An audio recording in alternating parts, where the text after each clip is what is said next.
You may have heard about the We Need a Button campaign. It's about holding the medical community accountable for sometimes poor behavior toward LGBTQ folks.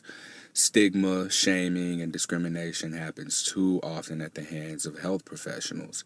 In a recent article by Waxo, longtime Something Positive for Positive People sponsor, Eddie Mraz, a gay nurse practitioner, commented on We Need a Button and how even he, a healthcare professional, has experienced inappropriate behavior when he sought out medical care. In the article, he makes an interesting point. He says if somebody is saying inappropriate things to a gay patient, they're probably saying things to other patients as well. I don't know if y'all are aware, but if you follow me on Instagram, yesterday being the day before the release of this podcast episode, there was an Instagram page that also has a Twitter page called @CodeBlueMemes, and that is a community of nursing professionals, nursing students, nurse practitioners, and I know this because as I scrolled through the comments and looked at the descriptions of the people who were commenting, everyone's a proud nurse and a proud nursing student or saving lives in their description on their pages. And the post itself said something along the lines of, and I'll put this in the show notes, I'll link to it, but the post itself said, if I swipe right on anybody, best believe I'm checking those medicine cabinets. And that wasn't bad until you get to the description on the Instagram page where it says specifically valcyclovir, and I forget the name of the other medication that was listed next to it, but it's used as it's an antipsychotic and it's used to treat schizophrenia. So as you scroll through the comments, you see people talking about, herpes, I'm running. If I ever get divorced and I have to start dating again and I hear herpes or I see valcyclovir in the medicine cabinets, I'm running. So this community of nurses was using very stigmatizing language, and it's a community of nurses. So when I made an attempt to reconcile the damage that's been done privately with the person who manages the page, I was blocked and my comments were deleted as a result of being blocked. And I've had people who followed up after I was blocked and said that they were commenting and their posts were being deleted. So I noticed that they also changed the description of the post. The post is still available, but at the time it had 58 comments and 1,404 likes on it. And again, this is a community of medical care professionals behind this page. So once I got blocked on Instagram, I found their Twitter and I sent them a direct message, and I also retweeted at them and said, hey, rather than blocking me, I'd really like for us to reconcile this privately. I don't know what the next steps would have been and what that would have looked like, but my plan was really just to be able to invite them into the space of not using stigmatizing language, especially as nurses and medical professionals. So I got blocked there after addressing the person by first name, letting them know that, hey, I know who you are, so let's get together and work on this. So I was blocked, and now there's no way that I can contact them. So further action is going to be required. I've taken it to the HANDS Network, Herpes Activist Networking to Dismantle Stigma, and this is something that we're currently working on to get in contact with this particular person's employer, and we'll see what happens from there. If it needs to go higher than that, it needs to go higher than that, but we got to hold people accountable. And with the timing of this podcast episode with Dr. David Malebranche, you'll hear another story involving nurse practitioners and other medical professionals that really let down a patient. So with this all being said, this really stresses the importance of there being something like the We Need a Button campaign, letting people know that there's empathetic care being provided by whatever institution it is that we frequent. My experience with Code Blue Memes confirms there are many nurses who are biased toward people and they stigmatize us publicly. You can hope that doesn't translate inside a doctor's office or a hospital setting, but as the stories from the We Need a Button campaign show, they often do.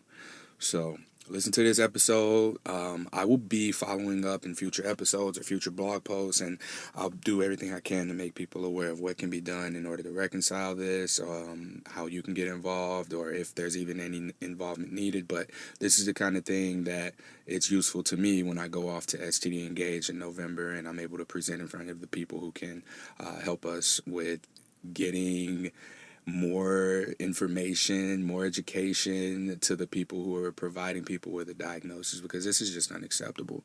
So enjoy this podcast episode. I hope it makes you think. I hope that it gives you some perspective, and I hope that we're able to make some change, because we got to do something, y'all. We really do. Welcome to Something Positive for Positive People. I'm Courtney Brand. Something Positive for Positive People features the experiences of people living with and or affected by sexually transmitted infections. We have Dr. David Malebranche here with us. Dr. David, what are your pronouns? He, his, and him. You also have some letters behind your name. Tell us what your credentials are. Yeah, I have a medical degree that I got from Emory University. I'm a board-certified internal medicine physician, and I also have a master's in public health. Now, I want to just jump right into it. You shared a story that, to me, went viral, but it caught my attention. We weren't friends, but one of our mutual friends sent me the story and was like, hey, you should get this story on the podcast, because this demonstrates a lot of what we talk about here on the show, which is the interaction that a lot of people who are struggling with an STI diagnosis have with a medical professional. So I think that this shines light on a particular situation that a person could go through, and there's so many little nuggets in there as well that I'd like you to touch on. So I'll just go ahead and let you get into the story, and then I'll just ask questions here and there in between.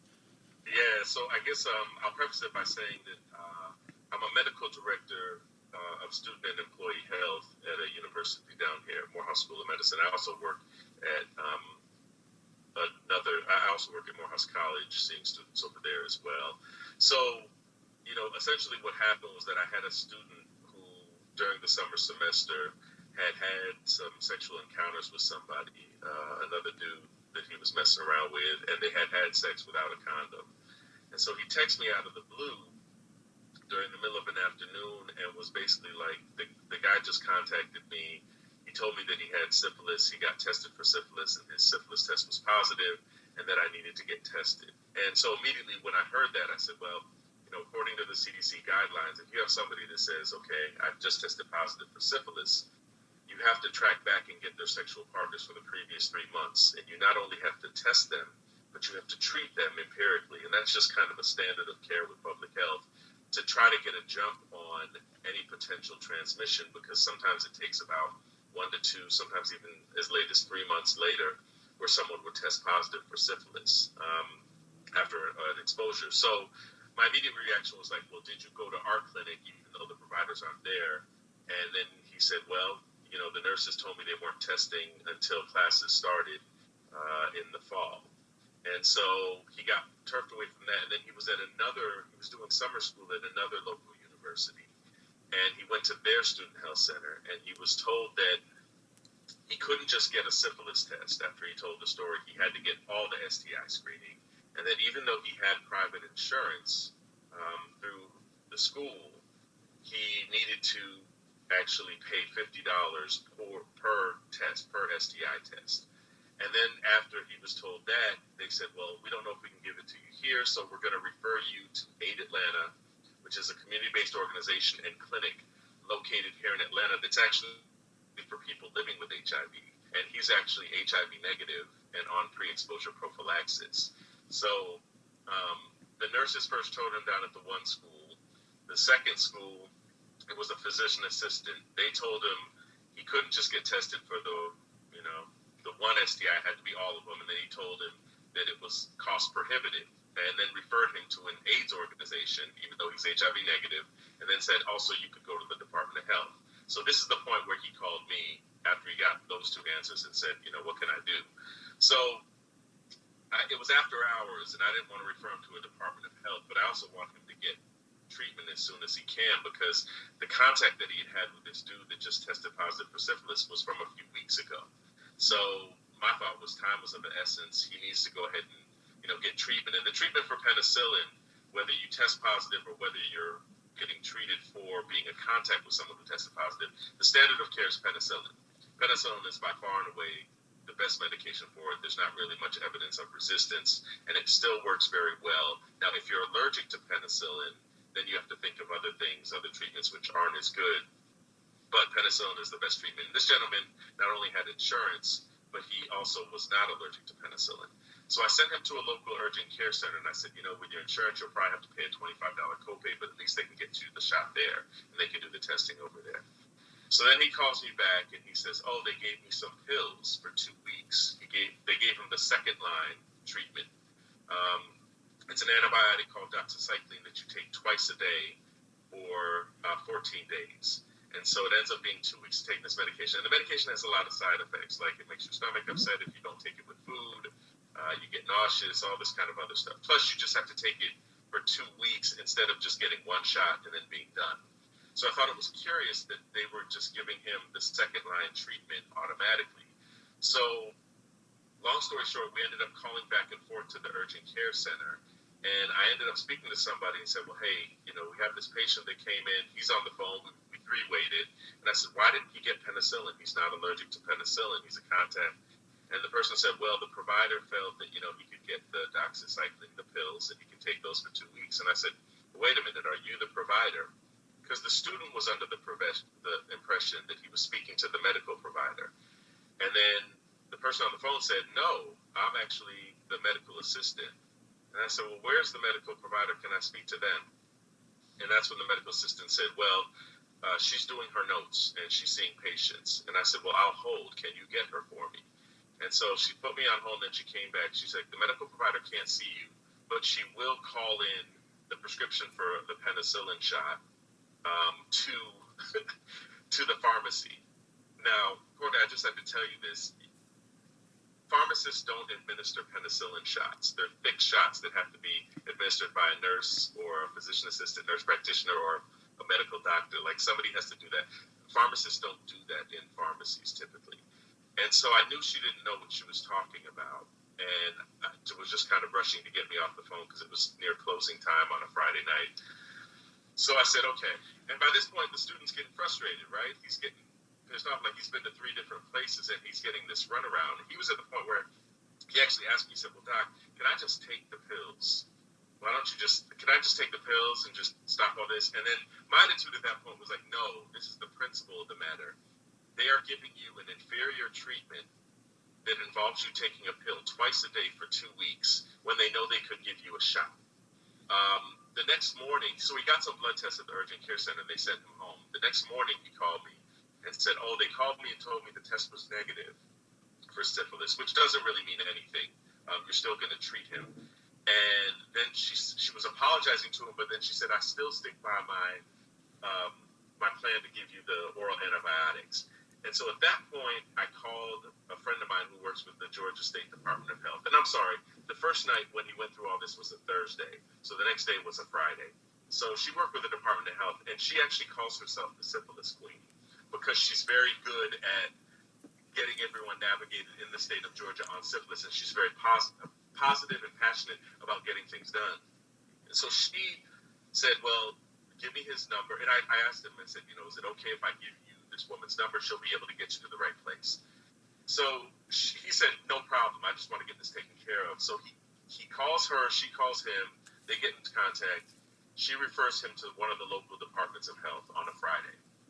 The first one he goes to basically says, well, we don't have any providers here who can administer the shot, so you're going to have to come back on Monday. So then he has to go to another Department of Health after that, and then they have a provider. And my contact over the Georgia State Department of Health, she was absolutely wonderful. She got him lined up there, and then he texted me back maybe an hour or so later, and he said, Doc, I just wanted to give you an update. Thanks to you and the woman that, you got me in touch with. She was really helpful with getting me set up. I got the shot. I'm good. They did some blood tests, make sure everything was okay. He said, but the only bad thing, everyone was nice, but the provider started shaming me on my sexual behavior and what I was doing and saying that I needed to, and started lecturing him and basically admonishing him about, what he needs to do so that he's not in this position at some point later on. So The end of the story was that this kid went to one, two, three, four, five different places in the span of 2 days. Finally got the treatment that he should have gotten in the first place, but then got a dosing of judgment and kind of stigma on top of that. So it kind of soured him to the whole experience altogether. And even if he felt thankful that I was helping him navigate it and that my friend with the Department of Health was helping him navigate it, it was just a horrible experience for him overall. The good thing that happened out of all of it, he did get the treatment. And then also when they did screening, they screened him for gonorrhea, chlamydia. They did the standard triple site testing where you do your mouth, your ass, your urine test. And one of them came back positive for chlamydia. So he ended up getting treated for that as well. And so it just goes to show you, like, if you look at the line, and I was telling the story, every different type of medical staffer was involved here. When I wrote the story on Facebook, when I typed the story up on Facebook and told about the physician assistant, I also told about the nurses, the doctors. Someone who was a physician assistant got very defensive and said, well, all physician assistants aren't like that. You know, it's not a generalization. You can't make this generalization about physician assistants. And I said, you're missing the point. I said, also, if you look at the story, the first place he went to, the nurses told him he couldn't get tested there. So it was a nurse. The second place, it was the physician assistant. The third place, it was a nurse practitioner and a medical assistant who kind of turfed him. The fourth place, they didn't have a provider, the first Department of Health he went to. And then the fifth place, it was a physician. So I don't discriminate when I'm critiquing people in medical professions. We all fucked it up. So when I looked at it, it was every person, every point contact you could have across the continuum of who you're going to see in a medical setting. We all messed it up. And so there's no need to get defensive about stuff. There's improvement that all of us need to make. Like that staff provider, that physician at the end of the day that got him the treatment should have had a little bit more reassurance and maybe a positive sexual health conversation than just telling him you need to stop, or else you're not going to, you're going to be in this position. And so the story on a whole just kind of speaks to, it's not only if people can get through the insurance loopholes, the cost, the access to care, like people think that's the end of it. Like you build a building, you put a building up to treat people for medical stuff and STIs and stuff, they'll come. But if you staff one of those facilities with some fucked up, judgmental, narrow-minded people, guess what? You can have all the treatment, best treatment in the world, nobody's going to come. So it was a story that kind of reinforced that I've been on a kick for about 4 or 5 years now about how the main problem isn't kind of cost and access all the time. It's basically the quality of the medical staff. And I will continue on that soapbox because these stories happen all the time. With syphilis, this is something that, if untreated, can get much worse.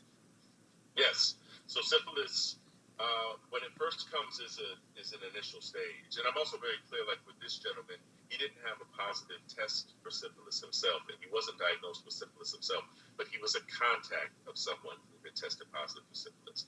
Syphilis has 3 stages, so there's usually a first stage where you get a lesion on your genitals somewhere, and it's painless, and it usually goes away, and that happens usually 2 to 6 weeks after you get exposed. If you don't treat it then, maybe about 3 months, 4 months down the road, you get a flu-like illness, which is secondary syphilis. Now, if you don't get it treated then, eventually it can progress where it gets to a point where you have syphilis that can get involved into the brain, or tertiary syphilis, where the third stage of syphilis, where it actually can affect the heart as well. So it can become something, and I've seen patients at hospitals where they were like 70 years old, and they had dementia. And syphilis can cause dementia. And so one of the things we forget to ask our elders when they come into hospitals with dementia is, have you ever been diagnosed with syphilis? Have you been treated? And if they have, or if their blood test is positive, you need to do a spinal tap to check to make sure syphilis is not in their brain, because that's a reversible cause of dementia that we miss a lot of times. So it's very important, not only from a public health perspective, to treat people who test positive, but to also be on top of it about contacts. And that's why I wouldn't kind of let this whole thing go with the student. And I wanted to teach him that you kind of also need to fight. He's a young man, he's 20, 21 years old, that you need to keep fighting, and it's not okay. And even if at a certain point you want to stop and say, well, let me just take the treatment, the general principle of the matter is that you can't do that, because these people need to be doing their jobs, and they need to be doing their jobs the right way and not basing it on, oh, it's late in the day, or oh, I don't feel like doing this, or oh, it's easier for me to treat them this way. It's just horrible all around. Yeah. Now, this young man was given the second round of syphilis medication. I would think that the second round would be the stronger version or something to treat syphilis when it's gotten more serious. So, for what reason was it not okay for them to have given him the second round, other than the fact that the penicillin is a shot and it should have alleviated the symptoms? Yeah, there's also studies that show that the medication doxycycline isn't as effective in eradicating syphilis as penicillin is. So if you have recommendations and guidelines about treatment for various medical conditions, and whether it be HIV, STIs, or other medication or other medical conditions, you have like the first line of therapy, like the top therapy that we know works the best against a condition. The only reason to go against that top therapy is if there's something about the patient, either they're allergic or they've had some kind of reaction, or it didn't work before, there was some kind of resistance. And in his case, there was none of those things. He's a young guy. He's not allergic to penicillin. This is the first line therapy that you would use. Why would you go to something that doesn't work as well, that is actually potentially more toxic and more side effects, and then he has to take twice a day for 2 weeks as opposed to a single shot? It doesn't make sense. Okay. And so people could justify it, but at the end of the day, like, I suspect it may have been two reasons. One for convenience. The other thing could have been cost, because obviously penicillin in this day and age is costing a little bit more now. And doxycycline, when there was a shortage a year or two ago, became very expensive, but now it's back to being cheap again. So you could get 2 weeks of doxycycline probably for about $10, $15. If the penicillin shot was more expensive, then providers and medical systems will choose the less expensive one, even if it's not as good. So again, there's just a lot of, messed up, fucked up shit going on with them that it doesn't make sense. So This was someone who has health insurance. They knew where to go. They knew what to do, at least in the beginning. And a lot of times, like, that's how I would look at it. I do my due diligence in the beginning. I'm supposed to just show up, tell you what's wrong, and you treat me. That's what I'm expecting. Right. Yeah, and he's on PrEP. So he's on pre-exposure prophylaxis for HIV. So the people that usually are on PrEP are usually pretty aggressive and assertive with their sexual health. And so that's something that they know about. They've discussed with medical providers. And he had insurance, too. He's a smart kid. He's a college student. He's motivated. And I gave him a lot of credit for kind of sticking with it and going with it. But I think he was also scared, because he knew that he had sex without a condom with this dude a few times before. And he was like, look, whatever I need to do to get this treatment, I will. And so I think we kind of worked together, and I think we saw eye to eye on that. I think, obviously everyone's human, so at a certain point you can get frustrated with those things and with the processes. And like I said, he did get fatigued at one point. It was like, well, why don't I just take the medication? And I was like, you could do that, but, it lets people off the hook. It lets the medical profession off the hook. And then if you don't call people on this shit, that's enabling behavior. And so, when a kid, or even an adult for that matter, kind of acts poorly, and you can go to certain lengths to talk about people that do that, people act poorly because folks allow them to get away with it. And so they continue to exhibit that behavior, even if it's at the detriment of other people, or even if it's related to a customer service, or God forbid, in the healthcare profession where it can affect the patient's outcome. They keep doing it because no one's called them on it. So you have to call them on it. And to the kid's credit, I don't know if I told you this when we spoke before, but I ended up telling my friend a colleague who worked over the State Department of Health, she got in touch with one of the head doctors who runs over a lot of the state health departments. And he ended up getting in touch with the student, and the student told him the story and reported the doctor. They kind of shamed him afterwards. And so at the end of the day, but that takes a lot for a student. But I do think this generation that's coming up, the Generation Z after the millennials, they are a little bit more assertive, and they speak up, and they're not as intimidated by power structures as previous generations have been. And so I think that's encouraging, because they won't take things lying down, because they know it's not just it's just the doctor. Like baby boomers nowadays, they're mostly like, well, the doctor says it's right, I'm just going to go ahead and do it. And no, that's not okay. Like, you can't always, yes, the doctor is the expert, but if the doctor is doing something wrong or not doing their job or cutting corners or just trying to save money and not thinking about what's going to be the most effective treatment, we have to be empowered to fight back. That's what we have to do. So that's one of the things that I wanted to teach him to do. And I'm glad he spoke with one of the head doctors at the departments of health, because that way they knew who the doctor was that kind of shamed him while giving him the treatment, and they went back to him and kind of talked to him about that. Because this is something that creates additional barriers for medical professionals, because now patients don't want to tell them things that are vital to their health. I remember I went and got tested at, we have a St. Louis effort for AIDS here, and I went in there and interviewed them, and I got tested, and my test, the person who performed the test on me asked me several questions in a non-judging way at all, asked about my pronouns, if I had sex with sex workers, if I had sex with men or trans men or women. They asked me all these questions, and I didn't feel as if this was coming from a place of being judged. And I asked, I was like, why did you ask these specific questions? And what he said back to me was just that we want to make sure that, we're able to treat you to the best of our ability. We want to know whether or not you're a candidate for PrEP, or if you should be considering it. And just kind of went down the list of why it was important for me to have that transparency with them. So if I don't feel comfortable having that transparency, I'm not able to get the best treatment.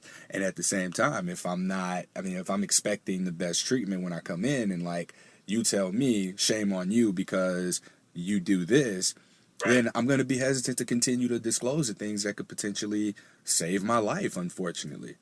Right, and it's interesting because even this morning, like, these kind of things happen every day. It just so happened that that event was so dramatic in what was happening that I was like, I can't I have to tell this story because it's absolutely crazy. But even I had a former student who graduated in May call me today, and he had been on PrEP. And he called me saying he wanted to pick up his new prescription and that his insurance had lapsed out. He was at a new job. He didn't know if he had an insurance yet.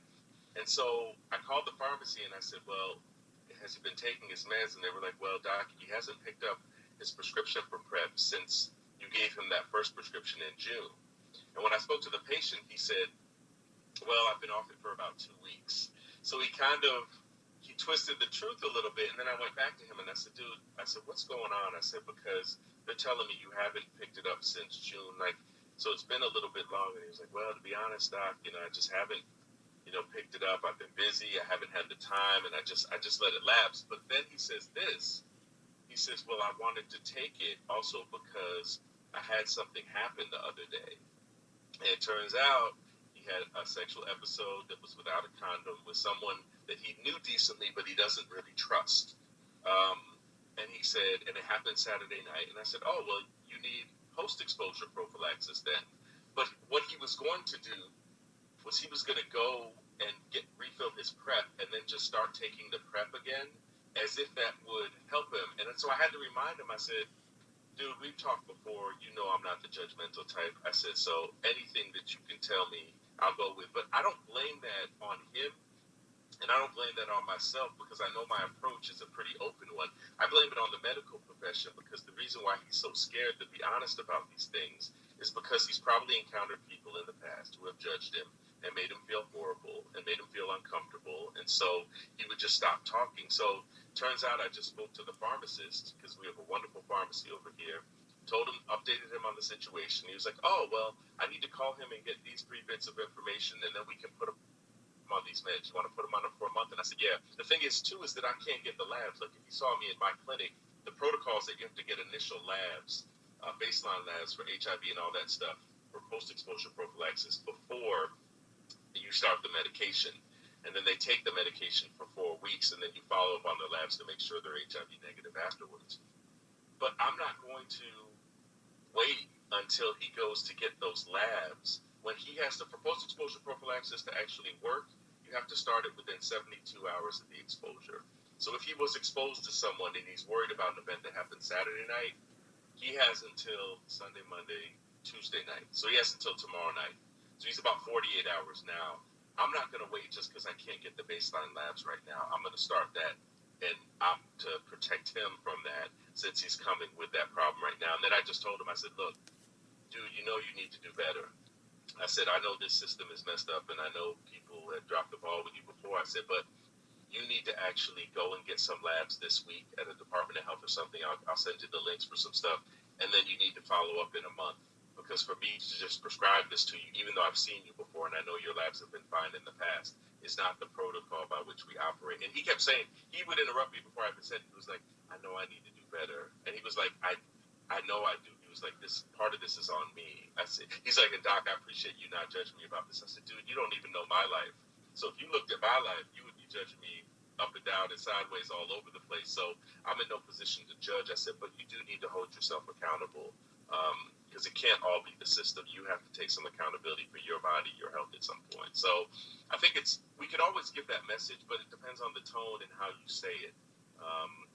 You don't need to judge somebody as if you're perfect, and that's what most doctors and medical professionals do, as if we don't make mistakes, as if we don't have sex without condoms, as if we don't, eat fried food and fatty food, as if we don't eat solid. Like, we act like we don't do all this shit, and we do. Doctors are the biggest alcoholics, some of the most unhealthy people you'll see on the face of this planet, and yet we act like our shit doesn't stink, and we're just going to tell people what to do and lecture them, and patients pay attention to that. They were like, well, you're 400 pounds. Why are you telling me to lose weight and you ain't even done your own shit? So to me, you have to kind of humble yourself, and that's where culture of humility comes in.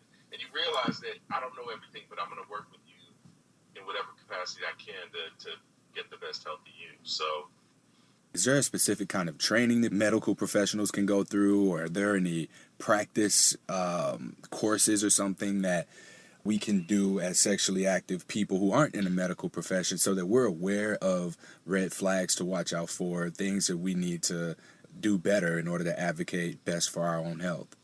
yeah, there is actually, I had to give a sexual health talk to some upper grade school and early high school campers in Virginia on Friday. And I was looking at different apps, and there's actually an app called Sex Doc or Sex Doctor that gives a whole lot of questions about different diseases, when to go get checked out, like some really basic questions. And the main one is for people who are over the age of 17, but then there's Sex Doctor Lite, which is for, I think, 12 to 17. So that's a good application. The CDC has great information on STIs and how to inform yourself. There's a website called thebody.com that's really good as well, with information about HIV and other STIs. Now, for physicians, nurse practitioners, physician assistants, clinicians who are practicing, obviously there are professional organizations that will give that training, but then also one of the things that I work with at Morehouse School of Medicine, we collaborate with Vanderbilt University with a program called the AIDS Education and Training Center. It's AETC. And what we do, they've got chapters all around the country, but wherever you are in the country, and again, the acronym is AETC, you basically can go to some trainings and look at trainings that we give, and it's usually medical providers that are giving trainings about pre-exposure prophylaxis, HIV 101, STI testing and diagnosis and treatment. And you can do them in a variety of different ways. So if you want to sit down and go to a conference or a workshop session, you can do that. But there are also webinars that we give as well, where we can go over slides and you can just call in from the convenience of your office. So in this day and age, there's no reason not to get training if you need it, and not to get empowerment if you need it, especially with Google. All you have to do is Google shit. Like, you just have to say, like people say, well, I don't know where to look. Just Google it. Sexually transmitted infection training for medical providers, and some shit will come up, and then you can use it. It's really simple, but I think when it comes to sex, people have so many religious and personal biases about it, and they have so much judgment. Like, it's not like eating salt, or it's not like the sympathy you get with breast cancer or colon cancer and those kind of things. Sexuality has this whole different tone to it, especially in the United States. And so I think people hide behind things saying, well, I don't know where to get trained, or I don't know where to look, or I don't know what to do, to cover up for the fact that they're just not comfortable talking about it. Yeah.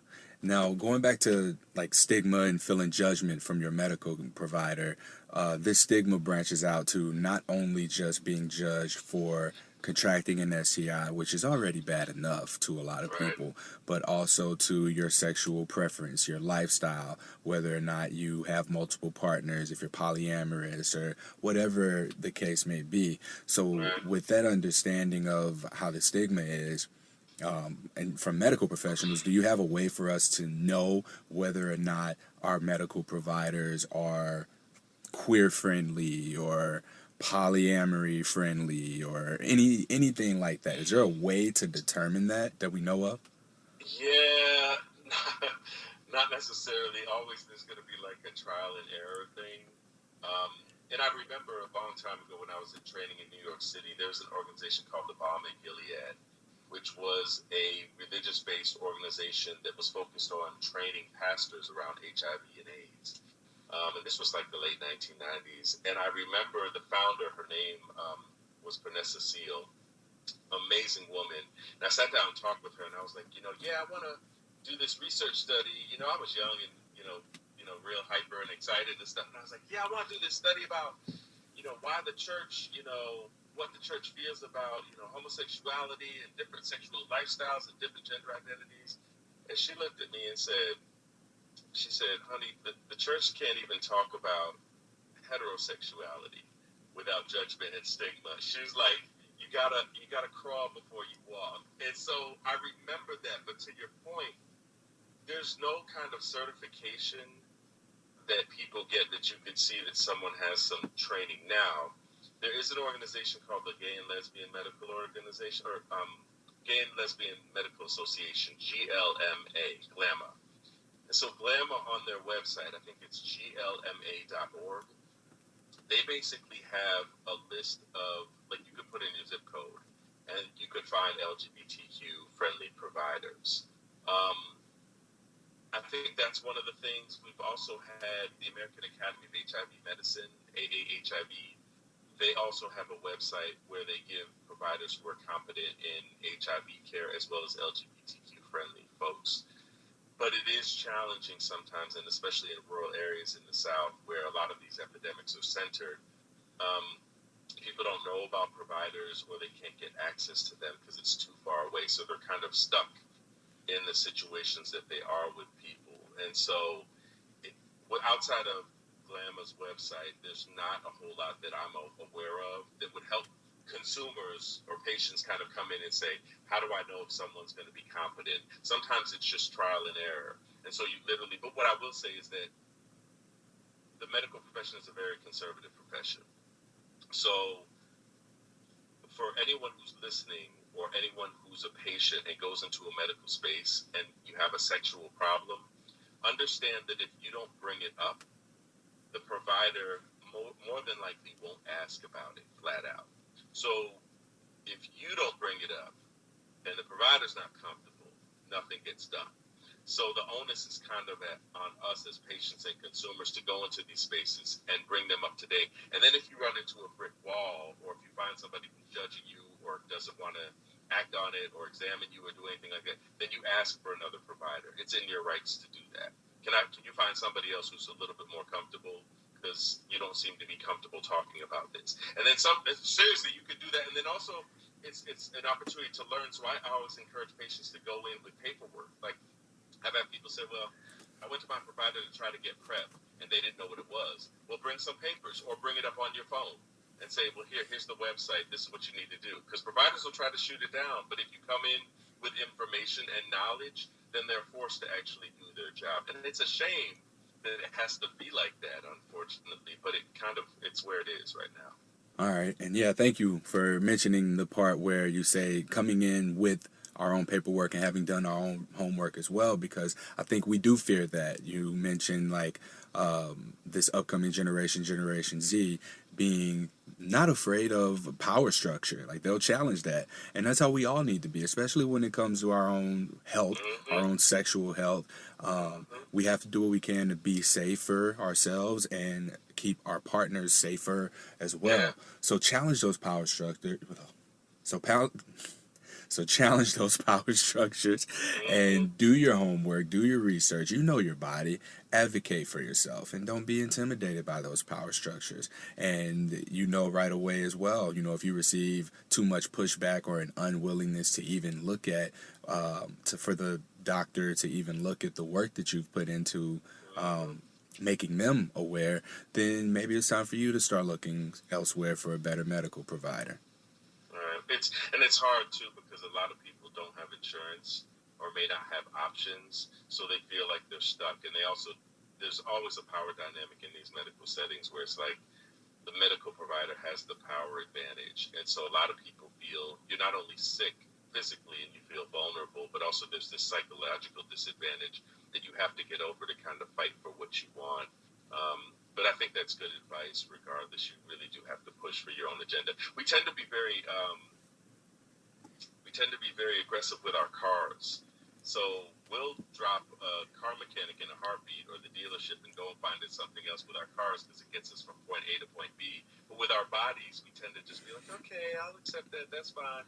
And that's the way you don't need to be. Like, think of it. Your body is your car. It gets you everywhere. You only have one body. So if you don't advocate for yourself, they won't give a fuck. Like, seriously, if the provider can't care more about your health than you do.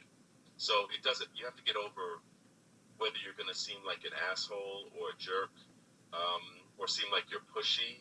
It's your body. And I guarantee you that if a medical provider was in your position when you come in feeling sick and want to get care, they would be even more pushy than you are now. So never apologize for being pushy for your own health or for family members or other loved ones. Perfect. Dr. David, that's all I got for you in terms of what I wanted to cover, the Perfect. questions. We did a great job working through everything. I appreciate your time. Thank you for getting with me and sharing that story as well. Do you have anything else that you want to leave us with before I let you get out of here? No, I know your podcast, you tend to focus on non-curable STIs, so like herpes. So it's not the focus, it's how it started. So I started interviewing people with herpes about their Right, experience, just sharing it with the people who were experiencing suicide ideation and right. people who were just struggling with disclosure and dating and just navigating life after their diagnosis. And then Right. it evolved into HIV. I had a few guests who talked about HPV, and Right. then I noticed that there was a space for therapists who can come on here and help talk about that, and medical That's great. professionals as well. So it's branched out into a lot of that, and sexualities, we've got sex educators, sexual wellness organizations, and now I've recently had an episode where someone shared their chlamydia story. So we're going to look to get more of those curable STI stories as well, because I just learned about the like super bugs. So there's like a super gonorrhea that's not you're unable to treat it with any of the traditional forms of medicine now. So we're transitioning into including stories about that as well. It's been a Okay. challenge to find those just because it's like, oh crap, I got chlamydia. Let me go and get this taken care of, and then Right. wash your hands clean with it. Right.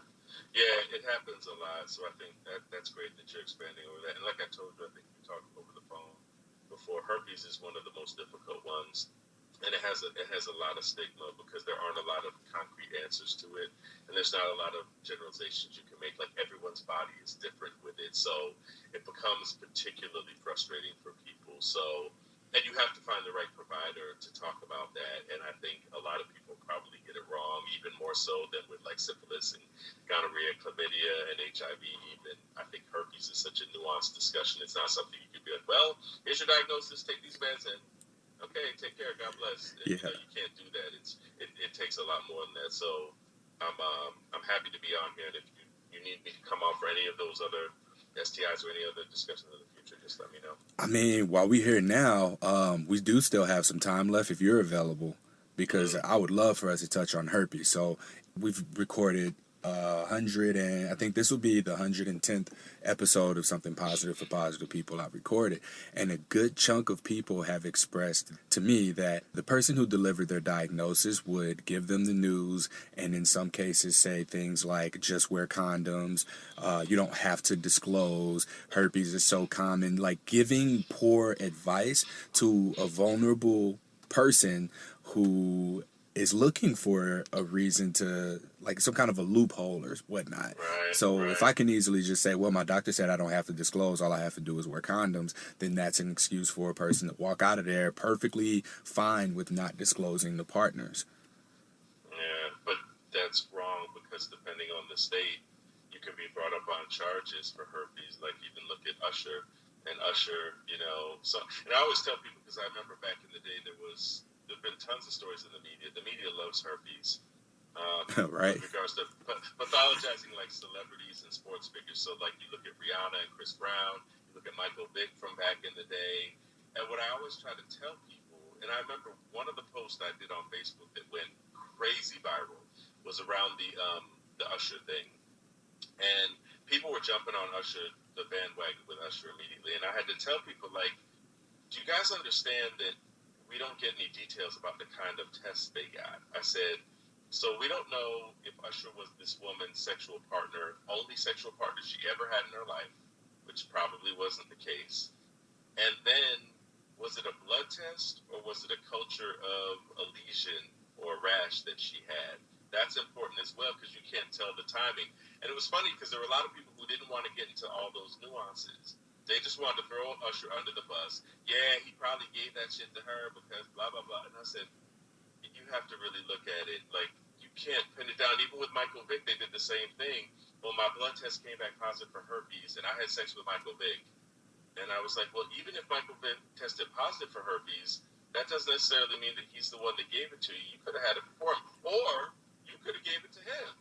And so you don't know the timing of it. So I think when medical providers see it, they just kind of, if they have like 10 minutes or 5 minutes, they just kind of rush people through it. And they don't explain how complicated it is and how difficult it is for people to have those sexual health conversations with their partners. Like, I remember I dated a brother a long time ago who stopped me before we ended up messing around, and he told me, look, he said, I got to tell you something. Like, I have herpes type 2, and I don't have a breakout now. I'm on medication. I just wanted to give you a heads up. And, man, I had to be honest with him. I said, dude, that actually turned me on that you were so, like, upfront about that. Like, I thought it was cool because herpes is one of those things that people can just walk out of the doctor's office and say, well, I'm not going to tell anybody. And so I had to give him so much respect, and that made me actually want to be with him more because he was so clear about that. And we ended up not staying together for other reasons, you know, other reasons that are more complicated than that. But I think those conversations can happen, and it also helps to destigmatize things. And obviously it helped that I'm a medical provider and I understand these things with herpes. So I would probably feel more comfortable than just your general person that doesn't have medical expertise. But I think those are the kind of conversations that can be had, and hopefully over time we'll destigmatize it. Yeah. The more of those conversations we're willing to have, I mean, the more people we're putting out there who now know somebody who has herpes. I mean, we all Right. do. We all know someone who has herpes. Right. We just may not know it, and that's as a result of stigma. And Right. we'll get there. We'll get there through things like this, through people like Dr. David coming on and sharing their experiences and their insights. And I can't thank you enough for talking about how much respect you gave to that man for disclosing to you, because people just overlook that altogether of a person being receptive to it and just getting that positive feedback of like being able to present your status to someone confidently with knowledge of how you take care of your body and how you can keep your partner safe. That helps with the disclosure. So thank you for sharing that with us as well. No worries. That's it. That's all I got. Sounds good to me. All right, this concludes this episode of Something Positive for Positive People. I can be found at spfpp.org and on social media at H on my chest. If you haven't already, please like, rate, review, subscribe to, and share this podcast. It does way more than you can ever think, and now that we're a 501c3 nonprofit, the views, the numbers look really, really good to advertisers. So these are potential donors who can help us support people in getting therapy after their diagnosis and connecting people to the support resources that they need to help navigate their diagnosis. Till next time, stay sex positive.